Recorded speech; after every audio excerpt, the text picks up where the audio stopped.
Hey, what's going on, everybody? This is Poe from the Offenders, the Supernurse Online PC US server, and I'm here on the public test server, and I'm here to talk to you guys about gadgets. The test server gives us the luxury of getting level 30 characters with a ton of skill points and a ton of gear, so I should be able to make you guys a couple really cool videos here in the next couple days about different power sets. And this information doesn't just come from me, it comes from a lot of members in my league. In fact, some of them might be involved in the videos. As you'll come to see. I'm gonna try and get this gadgets video done tonight, get it on YouTube tonight just for you guys, and in the next couple days you can expect to see a couple more videos like this. But I'm gonna head back to the Hall of Doom now and reset my traits, go to the sparring targets, and talk my way through gadgets. Now first we're gonna talk about the traps tree for gadgets, which begins with taser pull.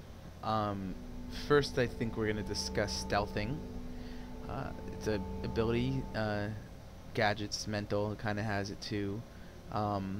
Just basically cloaks you, and it makes you harder to detect. It's very rarely used in the game, but I'll show you how it works. You basically have these two attacks also that you can use while stealthed. It's Thermite Mine, which is a little bomb, and then you have a Sleep Dart. You also have a couple stealth exclusive abilities. You'll notice when you go to set your loadout, you'll have your own special stealth loadout to set. The first custom ability that you'll have in the tree is called Cuff 'em. It's basically a restraint. You'll have Surprise Attack, which is a very high damage, burst damage attack. It's actually a very common MMO style of attack. And then you have Implosion Mine. Now separately from that tree you saw was Sleep Dart and Thermite Mine. They're on the loadout as well. Both of these you could actually use while you're stealth. It doesn't take you from stealth like say Surprise Attack will. And I'm going to show you them in action now. We'll start with Sleep Dart here. You notice you pop it on the target and yeah, stunned. Now in PvE it would be dependent on your dominance for how long they stay stunned. You notice when they come out of it, they have a little tiny damage number. In PvP, you won't expect anybody to stay stunned more than a second or two before they use some type of breakout ability. It probably is not very useful, but I can promise you nobody would be expecting it. The Thermite Mine is like that. It's kind of risky because, I mean, if anybody has a single point in perception, they will see you coming. So it's yeah, I couldn't tell you it's worth it, but if you enjoy it and it fits your playstyle, go for it. It's also worth noting that to go into stealth you have to be out of combat.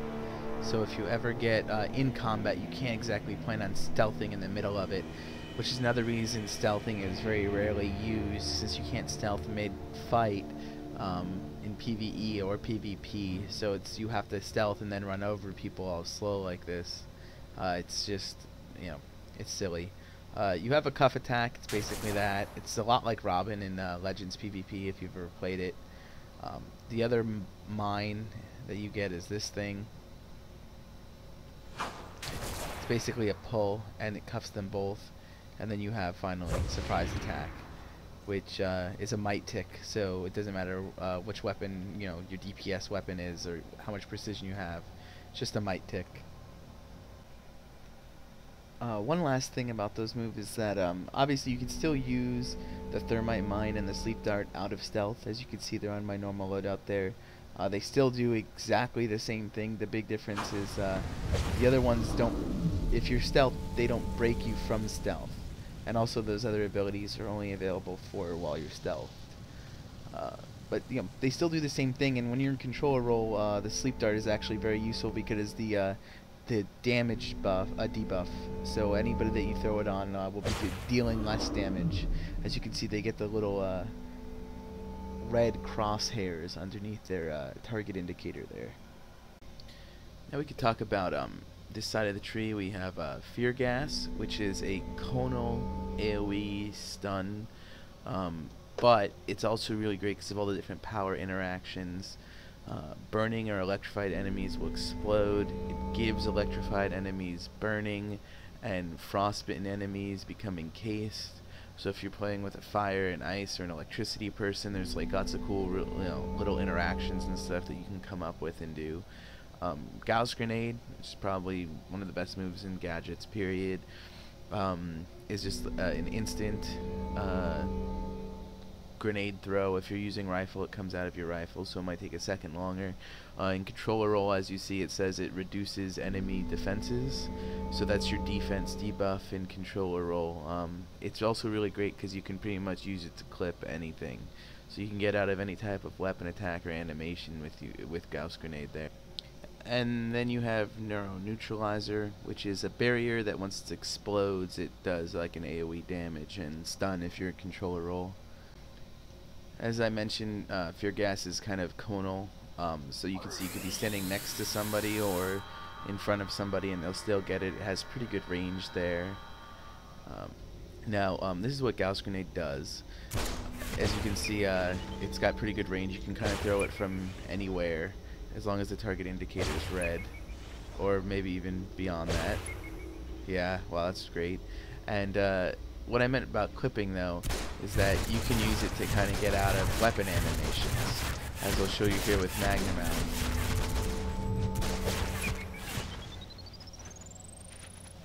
Now, as you saw, I didn't actually do the Magnum Round animation, but I have a Magnum Round damage tick of 127, and a Magnum Round damage tick of 102, and then a Gauss Grenade damage tick of 133.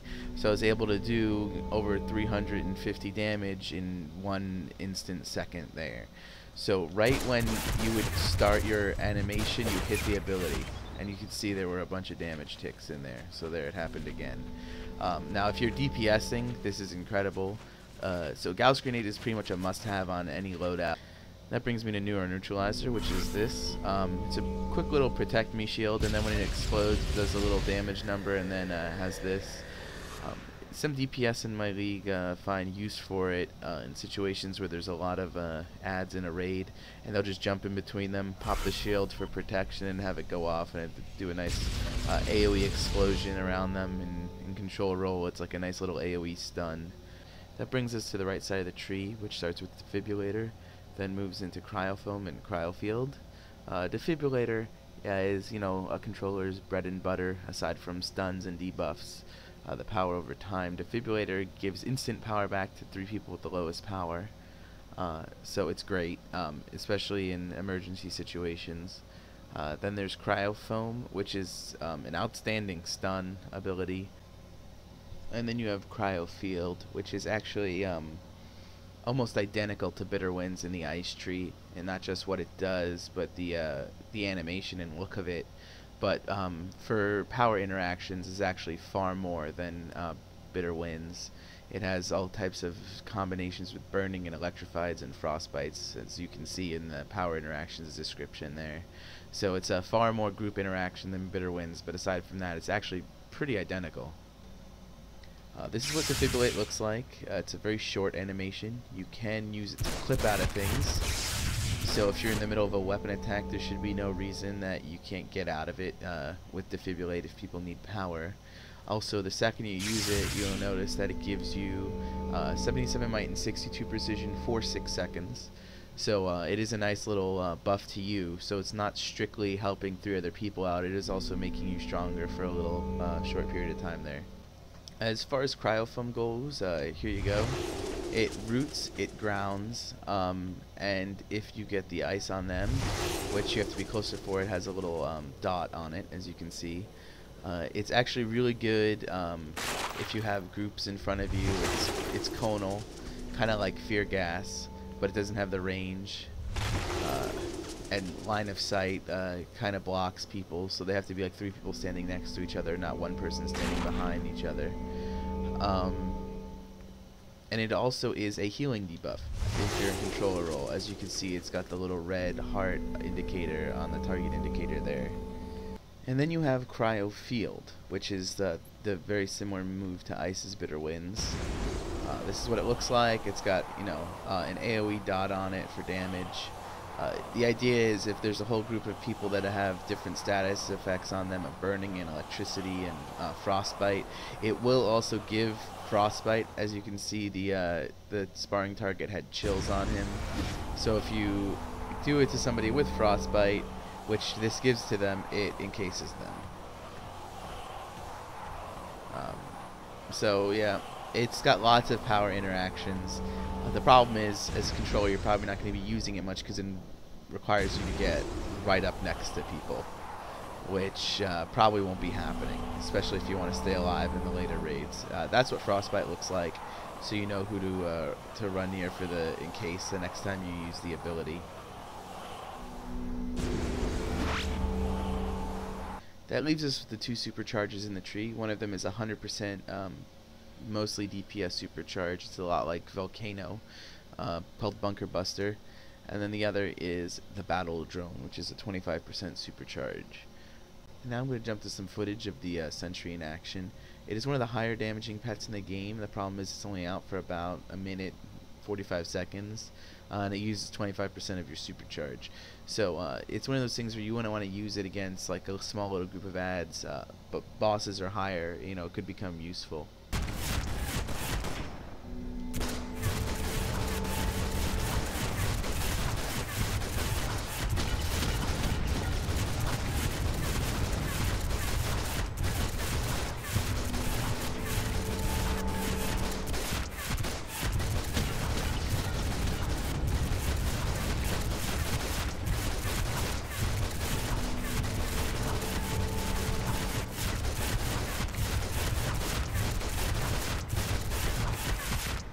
Now, as you saw, the pet was doing pretty well. Its damage attacks are almost as much as my weapon attacks, and I'm in controller gear, so you know it's probably going to be about 60% of your weapon attacks in full DPS gear, but still just free without using any power, free 60% extra damage for 45 seconds is pretty good. But again, you wouldn't want to use it on a big group of ads. It's much better for single target. It just leaves Bunker Buster. So basically, Bunker Buster is 1 or 2 damage ticks on a single target. Like the first hit is like a big one usually. I mean, if you have a ton of might, and then a huge like AOE dot. So it's a lot like Volcano.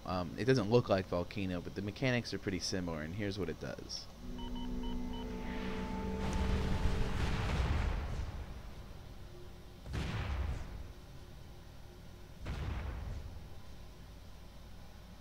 One other thing of note is that in controller role, which I was, Bunker Buster was also an AoE stun.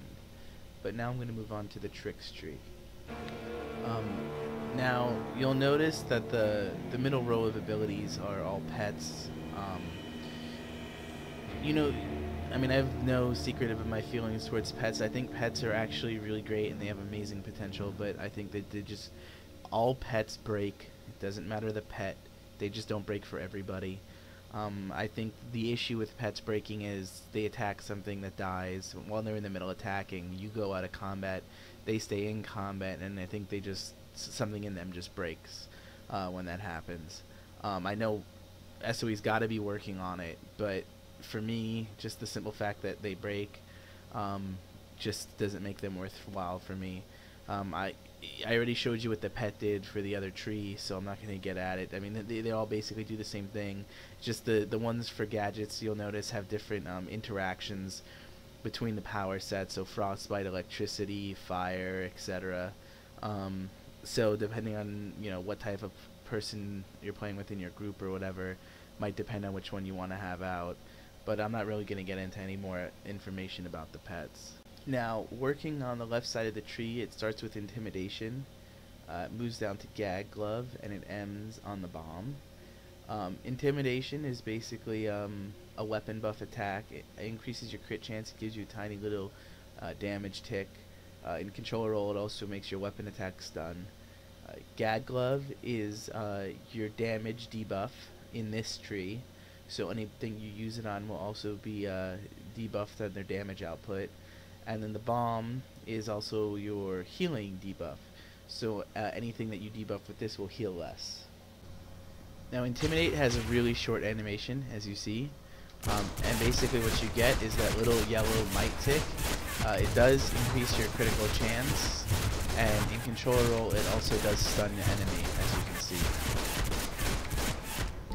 This is Gag Glove. It is another might based skill, and it is the damage debuff. As you can see, he got debuffed. And then there's the bomb, which is pretty decent damage. As you can see, after it goes off, there's a little dot on them. It also debuffs healers, so it's pretty good. The problem with it is that it's easy to miss because it doesn't track well.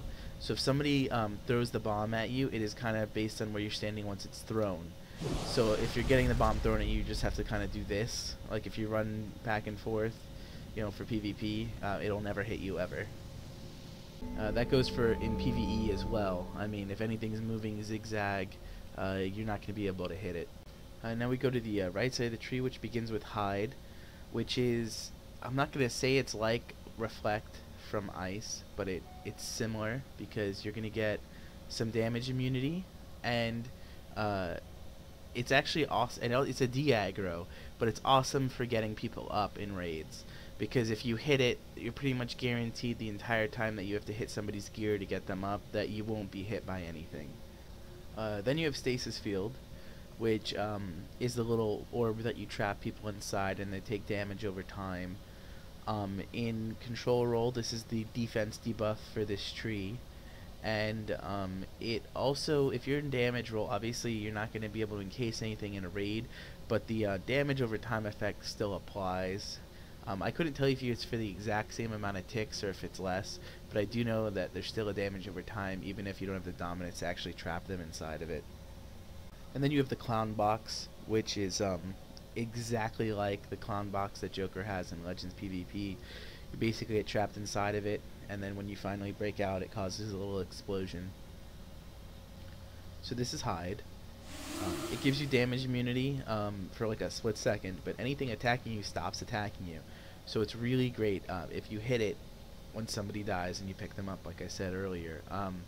It's actually incredibly useful on DPS and controlling loadouts, just because you can kind of stay in the back and just spam attacks and do whatever type of ranged clip cancel that you like to do without worrying about aggroing. So you could actually end up increasing your damage output or building your combo higher so you can build up more power to give more back. So I actually highly recommend this move. This is Stasis Field.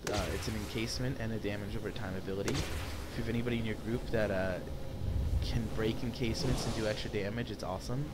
But the whole entire time they're actually going to be taking damage. The reason I know if in DPS roll if the damage tick lasted as long is just because personally I haven't had enough time to test it, and none of the gadgets DPS that I know actually use it on their loadouts, so they couldn't tell me an honest answer. I mean, some said yes, some said no, but it seemed to me like they were just guessing. So yeah, I mean, you may not just want this in your DPS loadout. I'm pretty sure controllers, you can find some use for this.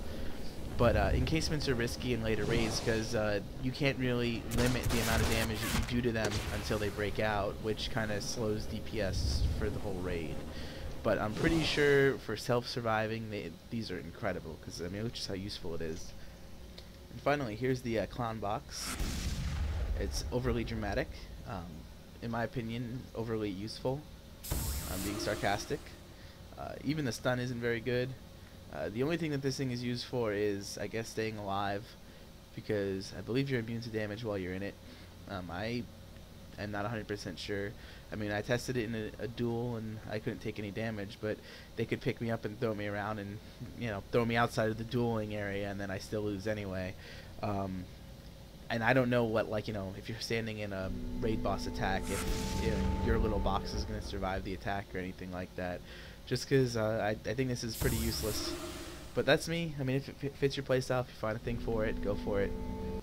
That leads us with the two supercharges. One is Anesthetic, which is a 35% heal and damage shield. And the other one is Asphyxiation Gas, which is a 50% stun/damage supercharge. Now, I can't exactly show you the heal numbers from Anesthetic simply because I do not have any damage on me right now. That's what it looks like, and as long as you're flashing, you're basically going to be immune to CCs. You're going to have somewhat of a damage protection, and you are going to take heal ticks, almost kind of like a nature heal. It's like, you know, about 200, several ticks of 200. If you're soloing, it's useful. I wouldn't highly, you know, recommend it in raids, just because you could have many other useful things to put on your loadout instead of a heal, especially one that just hits you. As far as asphyxiation gas goes, here you go. It is AoE for as big as you can see. It's kind of an odd area. It is damage ticks. It's also a AoE stun, so in control rule you might find a little bit more use for it. As far as DPS goes, I mean, there are better 50% damage supercharges that you could use. Vacuum Bubble, for example, or Bunker Buster, which would be better, but it's 100%.